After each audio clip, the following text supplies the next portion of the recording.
Hi, hello, எல்லோரும் எப்படி இருக்கீங்க? நல்லா இருக்கீங்களா?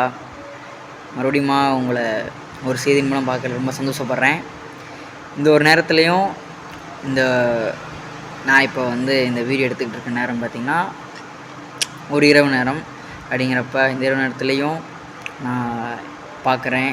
நான் இப்போ ஒரு சர்ச்சில் இருக்கிறேன். சர்ச்சிலேருந்து நான் இந்த வீடியோவை நான் பதிவு பண்ணிகிட்ருக்கிறேன்.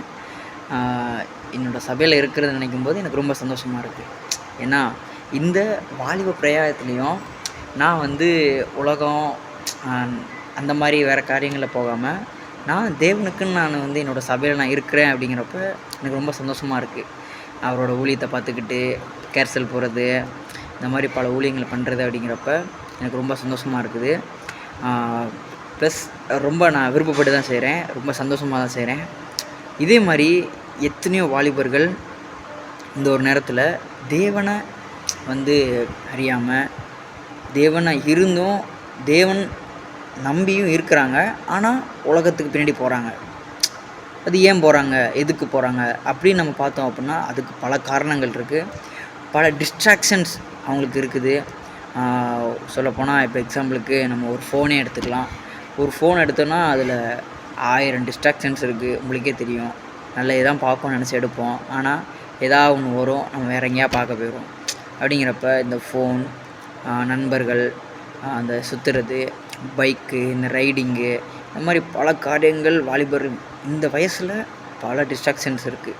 ஆனால் அதை எப்படி மேற்கொள்கிறது அப்படிங்கிறது யாருக்குமே தெரியறதில்ல, புரிகிறதில்ல. எல்லாருமே இந்த வாலிபர் எல்லாருமே என்ன நினைக்கிறாங்கன்னா, நான் என்னை யாரும் மதிக்க மாட்டாங்க, என்னை யாரும் ஏற்றுக்கொள்ள மாட்டாங்க, யாருமே என்னை எதுவுமே ஒரு விதமாக பார்ப்பாங்க அப்படிங்கிற மாதிரியே நினப்பாங்க. நமக்கு ஒரு மதிப்பே இல்லை அப்படின்னு நினப்பாங்க. ஆனால் பைபிள் வாலிபர்களை எவ்வளோ அருமையாக வர்ணித்து வச்சுருக்குன்னு பார்த்தீங்க அப்படின்னா அதெல்லாம் சொல்லலாம் போய்கிட்டே இருக்கும். ஆனால் ஒரே ஒரு வசனத்தை எடுத்து தான் வாலிபர்கள் எப்படி இருக்கிறாங்க, நம்மளாம் எவ்வளோ விசேஷித்தவங்க அப்படிங்கிறத பைபிளிலேருந்து நான் அழகாக எடுத்து சொல்ல போகிறேன். எல்லாருக்குமே தெரிஞ்ச ஒரு ஆள் தான் தானியேல். தானியேலை தெரியாத ஆளே கிடையாது. தானியேல் அறிவில் சிறந்து விளங்கினார். எத்தனையோ சொல்லிக்கிட்டே போகலாம். ஆனால் தானியேல் 1:3 ஒரு வசனம் சொல்லப்பட்டிருக்கு. அதில் அந்த வசனத்துலேருந்து ஒரு 5 காரியங்கள் வாலிபர்கள் எப்படி இருக்கிறாங்க அப்படிங்கிறத நான் உங்களுக்கு சொல்லி கொடுக்கலான்னு இருக்கிறேன். நானும் கற்றுக்கலான் இருக்கிறேன். என்னென்னா, முதலாவது மாசு இல்லாதவர்கள் அப்படின்னு சொல்லி பைபிள் சொல்லுது. பாருங்களேன், வாலிபர்கள் தான் இந்த உலகத்துலேயே, இந்த இந்தியாவிலேயே, இந்த தமிழ்நாட்டிலேயே ரொம்ப ரொம்ப மாசானவங்க அப்படின்னு சொல்லி சொல்கிறாங்க.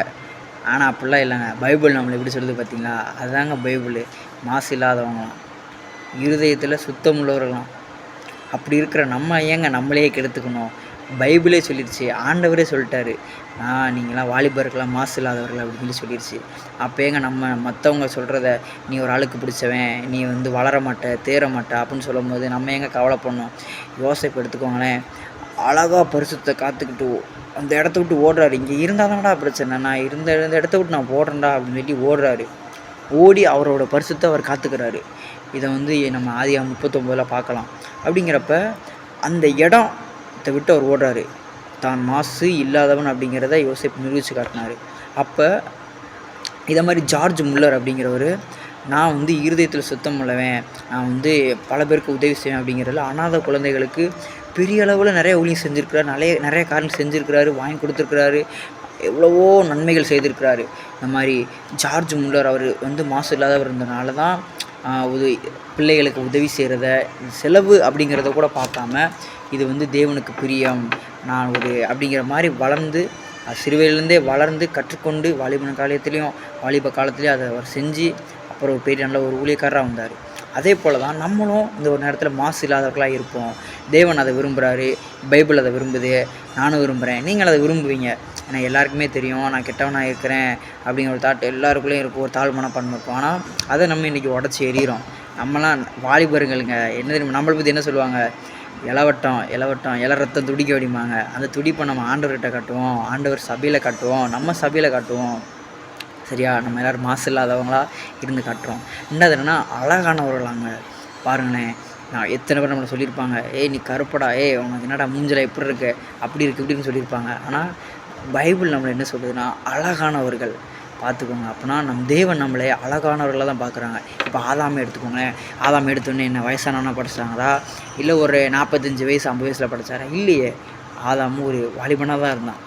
அப்போனா நம் தேவன் வாலிபர்கள் அவ்வளோ விசேஷத்தவராக பார்க்குறாரு. இப்போ நம்ம அப்சலோமை எடுத்துக்கோங்களேன். உச்சந்தலையிலேருந்து பாதம் வரைக்கும் ஒரு பழுது இல்லாமல் இருந்தானா, அவ்வளோ அழகாக இருந்தானா ஒரு வாலிபன். தாவீதை எடுத்துக்கோங்க. எத்தனையோ பேரை சொல்லிக்கிட்டு போய்கிட்டே இருக்கலாம். யோசேப்பு எடுத்துக்கோங்க.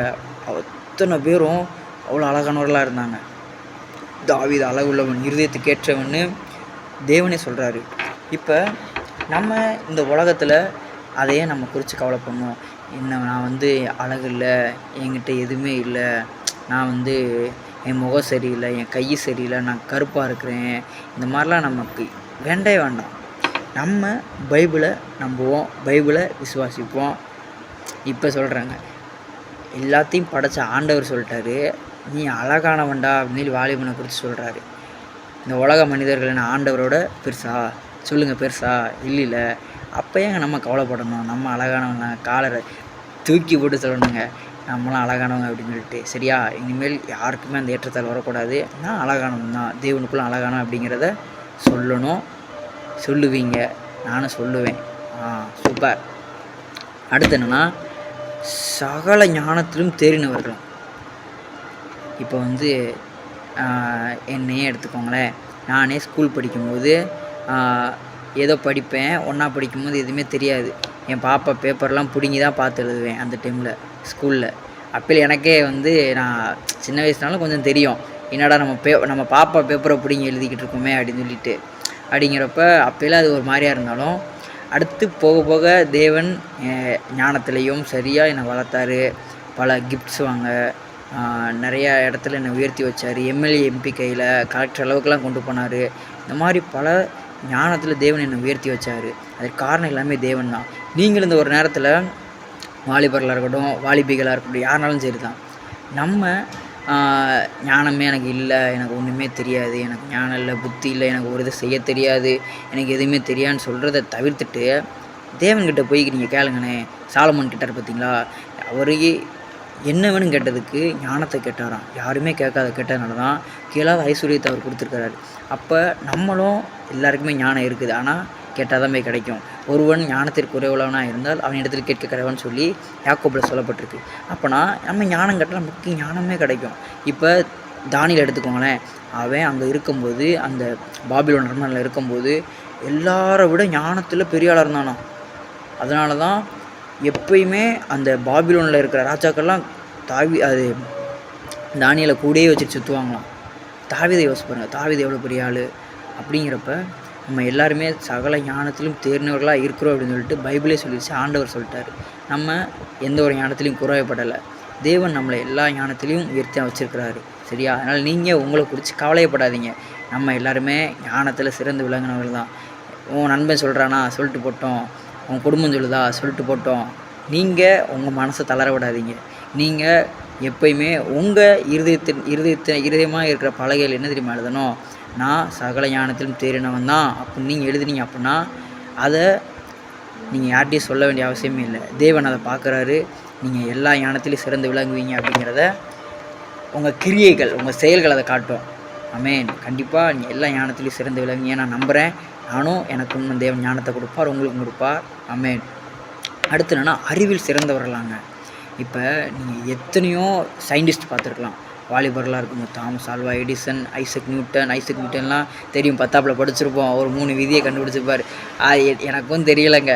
ஏதோ மரத்துலேருந்து ஆப்பிள் விழுந்துச்சா கண்டுபிடிச்சாராம்.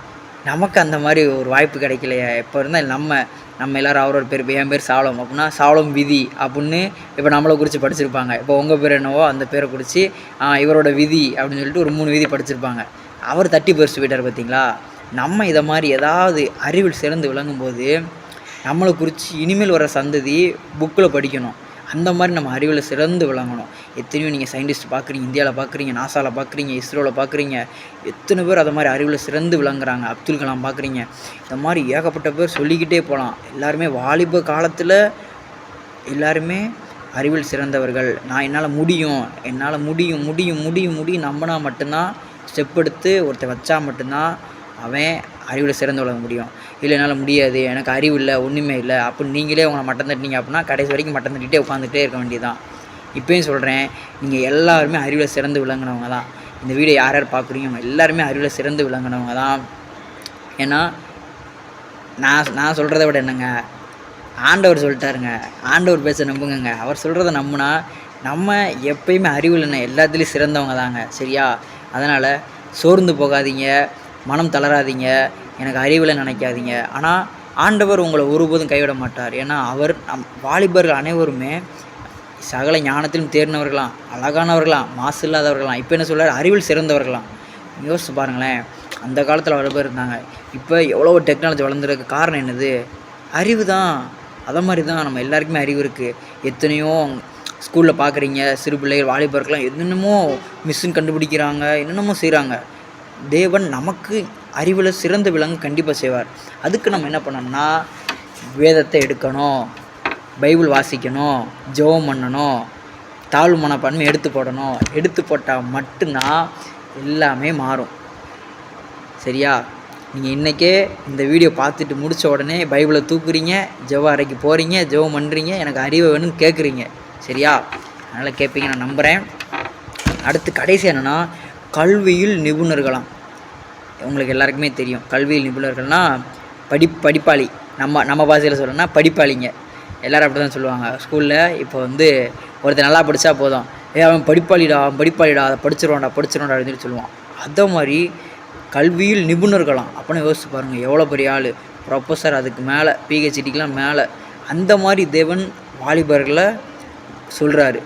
அப்போ நம்மளால் கல்வியில் சிறந்தவர்களாக மாற முடியும், ஆண்டவர் துணையோடு இருந்தால். இப்போ நீங்கள் யோசிச்சு பாருங்களேன், பைபிளை எல்லாத்த குறிச்சும் பேசலாம். சரியா? எல்லாத்த குறிச்சும் பேசலாம். அதை மாதிரி தான் பவுல் பேசியிருக்கிறாரு. அவர் கல்வியில் பெரிய ஆளுங்க, எவ்வளோ படிப்பு படிச்சிருக்காரு தெரியுமா? நம்மளாம் அவர் கிட்டே போக முடியாது. இன்னமும் 18 பிஹெச்டி படிச்சிருக்காராங்க. அவர் எவ்வளோ பெரிய ஆள் தெரியுமா? எத்தனையோ சுற்றுப்பயணம் போயிருக்கிறாரு, நிருபங்கள் எழுதியிருக்கிறாரு, எத்தனையோ பேருக்கு உயிர் ஒரு ஒரு எப்படி சொல்கிறது, ஒரு எழுப்புதல் உண்டாக்கி, ஒரு உயிர்த்தல். எப்படி இயேசு கிறிஸ்து உயிர்த்தல் இருந்தாரோ, ஒவ்வொருடைய வாலிபர்கள், சிறுவர்கள், பெரியவங்க, சின்னவங்க எல்லாரோடைய உள்ளத்துலேயும் ஒரு உயிர்த்தெழுதலை கொடுத்துருக்குறாருங்க. பார்த்துக்கணும். அப்போனா நம்மலாம் எப்படி இருக்கணும் அப்படின்னு நினைக்கும் போது, சோர்ந்து போகாதே, நீ சோர்ந்து போகாதே, அது சீக்கிரத்தில் நீங்கிவிடும், இந்த லேசான உபத்திரவம் அது சீக்கிரத்தில் நீங்கிவிடும், இந்த லேசான உபத்திரவம். சோர்ந்து போக மாட்டோம், நாங்கள் சோர்ந்து போக மாட்டோம், வாலிபர்கள் நாங்கள் சோர்ந்து போக மாட்டோம், நாம் சோர்ந்து போக மாட்டோம், அது சீக்கிரத்தில் நீங்கிவிடும், இந்த லேசான உபத்திரவம் அது சீக்கிரத்தில் நீங்கிவிடும், இந்த லேசான உபத்திரவம். ஆமென். எதை குறித்து உபத்திரம் வேண்டாங்க, படிப்பை குறித்து உபத்திரம் வேணாம், தான் அழகை குறித்து உபத்திரம் வேணாம், எனக்கு ஞானல்னு உபத்திரம் வேணாம். எல்லாத்தையும் உடப்பில் தூக்கி போட்டுருங்க, போட்டு எரிச்சிருங்க, அக்கினியில் வெட்டுண்டதை போட்டோம். எல்லா தேவையில்லாத சிந்தனைகளும் எடுத்து போடப்பட்டு நான் வின் பண்ணுவேன், என்னால் முடியும், எனக்கு என் கூட இருக்கிற ஜெயம் கொடுக்குற தேவனுக்கு சோத்திரம் பண்ணிவிட்டு எல்லாத்தையும் பண்ணுங்கள். அவர் வெற்றி கொடியேற்ற நமக்கு உதவி செய்வார். அவர் பாருங்களேன், நம்மளை எவ்வளோவா வர்ணிக்கிறாரு. நீ மாசு இல்லாதவன்ப்பா, நீ அழகானவன்ப்பா, நீ சகல ஞானத்தில் தேர்னவன்ப்பா, நீ அறிவில் சிறந்தவன். கடைசியாக கல்வியில் நிபுணர்களை சொல்கிறாரு. வில்லியம் கேரியை பார்க்குறோம், இந்தியாவுக்கு வராரு, ஒரு மிஷினரியாக அவர் என்னென்னமோ மொழியை கற்றுக்கிட்டு அநேக பேருக்கு பைபிள் அச்சடிக்க எத்தனையோ வழிவகை செஞ்சுருக்காரு. ஆனால் அவருக்கு அந்த மொழி தெரியாது, அதை கற்றுக்கிட்டு பண்ணுறாரு. அப்போ அவர் கல்வியில் எப்படி ஒரு நிபுணராக இருக்காருன்னு பார்த்தீங்களா? அதே மாதிரி நம்மளும் நம்ம வாழ்க்கையில் ஒவ்வொருவரும் தேவனுக்கென்று எதாவது செய்ய எழும்பிக்கிட்டே இருக்கணும். அதான் இந்த இளம் பிரயாதத்தில் அவர் சொல்லியிருக்கிற வாலிப நாட்களும் சிருஷ்டிகர் நின்று சொல்லியிருக்கிறாரு. இந்த வாலிப பிரயாதத்தில் நம்முடைய கற்பில், விசுவாசத்தில், அன்பில், நடக்கையில், வார்த்தையில் ஒரு மாதிரியாக இருக்கணுமா, நம்ம எல்லாருக்குமே மாதிரியாக இருக்கணும். நம்மளால் முடியாது எதுவுமே இல்லைங்க. நீங்கள் சொல்லுங்கள், எவ்வளவோ நம்ம பாவம் பண்ணுறோம், எவ்வளோ தெரியாமல் பாவம் பண்ணுறோம், எதை நம்ம யோசிக்கிறோம். ஆனால் அந்த யோசனை எல்லாம் நம்ம தேவனுக்கு கொடுத்தோம் அப்படின்னா கண்டிப்பாக சொல்கிறேன், நம்ம வேறு லெவல் தாங்க. நம்ம வேற மாதிரி தாங்க என்றைக்குமே. நம்ம இடத்த யாருக்குமே விட்டு கொடுக்கக்கூடாது. வாலிபர்கள்லாம் ஒரு தனி கெத்து இருக்கணும். அது கிறிஸ்துக்குள்ளே இருக்கும்போது நினச்சிக்கோங்களேன், ஆண்டவர் மகிமைப்படுவாருங்க. நம்ம பரம தகப்பனும் அதை குறித்து சந்தோஷப்படுவார். நம்ம பூமிக்குரிய தகப்பனும் சந்தோஷப்படுவார். இன்றைக்கி 5 காரியங்களை குறித்து நம்ம பார்த்தோம். இந்த 5 காரியங்களும் நமக்குள்ளே செயல்படணும், நமக்குள்ளே இருக்குது அப்படிங்கிறத நீங்கள் விசுவாசிக்கிறீங்க. நான் இந்த வீடியோவிலேருந்து உங்களுக்குள்ளே ஒரு உயிர்த்தெழுதலை தேவன் உண்டாக்கியிருப்பார் அப்படிங்கிறத நம்புகிறேன், விசுவாசிக்கிறேன். ஏன்னா எல்லாவற்றையும் மாற்றுகிற தேவன், எல்லாவற்றையும் கொடுத்த தேவன் நமக்குள்ளே ஒரு மாற்றத்தை கொடுப்பார். அவர் சொல்லியிருக்கிறார் சங்கீதம் 110:3 எனக்குன்னு ஒரு யவன ஜனத்தை நான் எழுப்புவேன் அப்படின்னு சொல்லி சொல்கிறார். அந்த யவன ஜனம், யவனம் அப்படின்னா அது வாலிபர்களை குறிக்கிற ஒரு இது. நம்மளை வாலிப ஜனத்தை, வாலிப கூட்டத்தை தேவன் அவருக்குண்டு எழுப்ப போகிறாராம். அப்போ நீங்கள் யோசிச்சு பாருங்கள், அவர் என்ன சொல்கிறாருன்னா, ஒரு சிறு பிள்ளைகள் கூட்டத்தையோ இல்லை ஒரு பெரியவர்கள் கூட்டத்தையோ இல்லை ஒரு வயசான கூட்டத்தையோ இல்லை. அவர் சொல்கிறாரு எனக்குன்னு தேவை ஒரு வாலிபன் தான், அந்த வாலிப கூட்டம் தான் எனக்கு தேவைன்னு நினைக்கிறாரு. நீங்கள் சொல்லுங்கள், யாரையாவது நம்மளை வாலிபர்கள் யாராவது எத்தனையோ பேர் வெறும் வேலைக்குன்னு பயன்படுத்துவாங்க. ஆனால் தேவன் நம்மளை சொல்கிறாரு, நீ மாசு இல்லாதவன்டா, நீ அழகானவன்டா, நீ அறிவில் சிறந்தவன்டா, சகல ஞானத்திலும் தேர்ந்தவன்டா, கல்வியில் நிபுணன்டா, நான் அவனை அப்படி சொல்கிறேன், நீ தான் எனக்கு தேவை. அந்த மாதிரி தேவன் நம்மளை அழைக்கிறார். ஆனால் இந்த உலகமோ நம்மளை எப்படி தெரியுமா அழைக்கும், வேணும் தேவைன்னா நம்மளை அழைக்கும். ஆனால் தேவன் அப்படி இல்லை. தேவையெல்லாம் காட்டிலும் நம்ம அதிகமாக நேசிக்கிற தகப்பன் நம்மளை சும்மா இதை வேலை கூப்பிட்ற கிடையாது. நம்ம வேண்டுமென்று அவருடைய கனமான ராஜ்யத்தை கெட்டுறதுக்கு நம்மளை ஒரு கருவியாக பயன்படுத்துறதுக்கு அவர் நம்மளை தான் தேர்ந்தெடுத்துட்டார். அதனால் நீங்கள் பயப்படாதீங்க, சோர்ந்து போகாதீங்க, கலங்காதீங்க, திகையாதீங்க. யோசுவா எப்படி ஒரு வாலிபனாக இருந்து எப்படி இஸ்ரவேல் ஜனங்களை கானான் தேசத்துக்குள்ளே கொண்டு போனானோ, நீங்கள் அதை மாதிரி இன்றைய காலகட்டத்தில் அநேக வாலிபிகளை அநேக கிறிஸ்துவ அறியாதவங்களை பரலோக ராஜ்யம் அப்படிங்கிற கானான் தேசத்துக்குள்ளே கூட்டு போக போகிறீங்க. அதுக்கு நீங்கள் பண்ண வேண்டியது ஒன்று தான், நான் தாழ்வு மனப்பான்மையானவன் அப்படிங்கிற காரியத்தை எடுத்து போட்டால் மட்டும்தான் இதை மாற்ற முடியும்.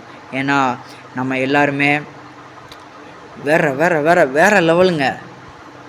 நான் இது வரைக்கும் இந்த பைபிளை கற்றுக்கிட்டதுலேருந்து வாலிபண்ணா காலரை தூக்கி விட்டு சொல்லுவேன், நான் வாலிபண்டா, இயேசுக்காண்டி வாலிபண்டா, I am a Jesus warrior. நீங்களும் ஒரு ஜீசஸ் வாரியராக மாறணும். அதை தான் நான் விரும்புகிறேன். நான் மட்டும் இல்லை, தேவன் விரும்புகிறாரு, உங்கள் சபை விரும்புது, உங்கள் அப்பா அம்மா விரும்புகிறாரு. கண்டிப்பாக நீங்கள் ஜீசஸோட வாரியராக வருவீங்கன்னு நான் விசுவாசிக்கிறேன். ஆமேன். Tata, bye bye, see you.